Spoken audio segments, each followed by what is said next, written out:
Bonjour à tous et à toutes. Donc, vous faites des études en économie, vous voulez comprendre la politique économique. C'est un enregistrement qui peut vous être utile. La première chose que vous devez comprendre, c'est le rôle de l'État. C'est-à-dire quel est le rôle économique que l'État doit jouer. Et là, vous devez distinguer entre deux approches. Il y a l'approche libérale et l'approche keynésienne. Donc, selon les économistes libéraux, l'État doit jouer le rôle du gendarme. Comme vous savez, le gendarme sur la route, qu'est-ce qu'il fait? Il ne conduit pas. Il contrôle les conducteurs. Il vérifie si les conducteurs respectent le code ou non.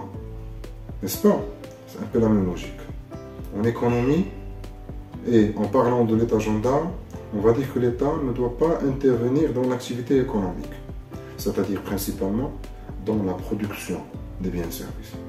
Donc, selon les économistes libéraux, la production des biens et services, donc l'activité économique si vous voulez, doit être laissée aux agents économiques privés. Ce sont les entreprises privées qui vont prendre en charge cette production sur le marché. Alors l'État, qu'est-ce qu'il doit faire? L'État doit définir les règles que ces entreprises-là doivent respecter. Et elle doit contrôler. C'est-à-dire vérifier si ces entreprises-là, si ces agents économiques privés respectent ou non ces règles. Donc, elle doit vérifier que les entreprises respectent la libre concurrence sur les marchés. Elle doit vérifier aussi qu'il y a une liberté des prix, etc. Elle définit les règles, elle va contrôler, elle prend du recul, elle contrôle de loin. Ça, c'est d'un côté. D'un autre côté, toujours avec l'État gendarme, il y a les fonctions régaliennes. C'est-à-dire, si on suppose que l'activité économique, c'est-à-dire production des biens et services, on va la laisser, donc c'est le laisser-faire, on va la laisser aux agents privés. Alors, pour la justice, la sécurité ou la défense nationale, ça, on ne peut pas le laisser aux agents économiques privés. C'est à l'État de les prendre en charge. D'accord? C'est ça l'État gendarme. Concernant la production sur les marchés, c'est le laisser-faire. L'État prend du recul. Elle définit les règles, elle définit les lois. Elle vérifie que les agents économiques respectent ces lois. Elle prend en charge aussi les fonctions régaliennes. D'un autre côté, passons vers la conception keynésienne. On parle de l'État-providence. Dans ce cas, c'est la logique inverse.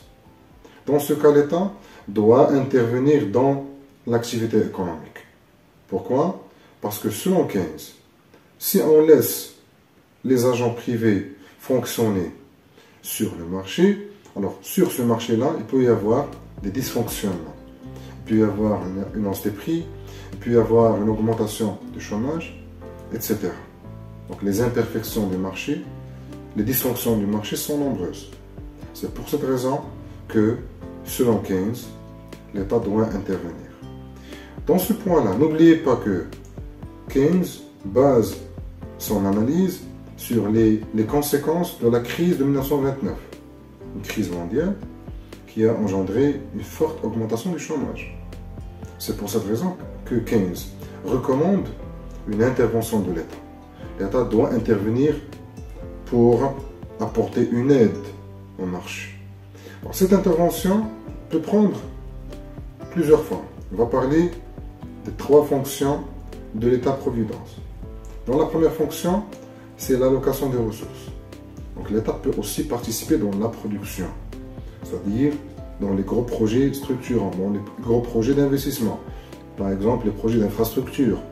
Ces gros projets, c'est l'État qui doit les prendre en charge. La deuxième fonction de l'État-providence, c'est la redistribution. Et là, on va parler de la redistribution des revenus. L'État peut, par exemple, en cas de crise, distribuer des allocations, des aides financières pour aider les agents économiques en situation difficile et pour faire sortir le marché de la situation de crise.